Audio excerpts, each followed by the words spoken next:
siakha kai sarani ro puya alo theng lal thar lom om mani fakru fakru lal thar lom om mani fakru fakru oh angel varle beram bute bifing local sing khwalami chung si arle mithiang lemden lom takin lal thar apiang ti min shu lal zong zong lal angin apiang nemo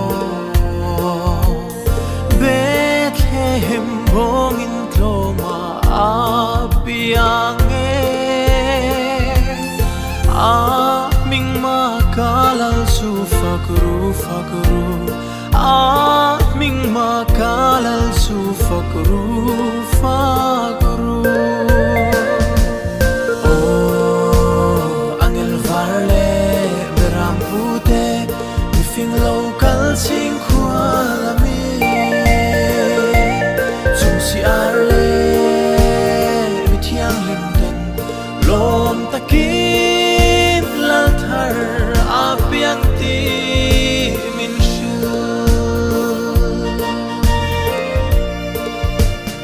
angel tin thla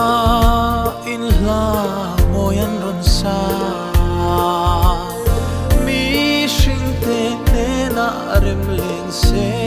tiin Christarem nalal su fakru fakru Christarem nalal su fakru fakru oh angel varle beram pute bifing local sing khwalami chung si arle mithiang lemden lom takin lal thar apiang ti min shu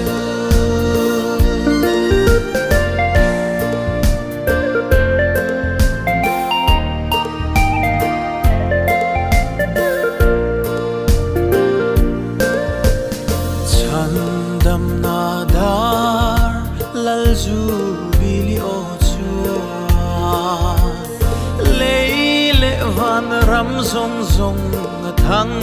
chua ka lal lima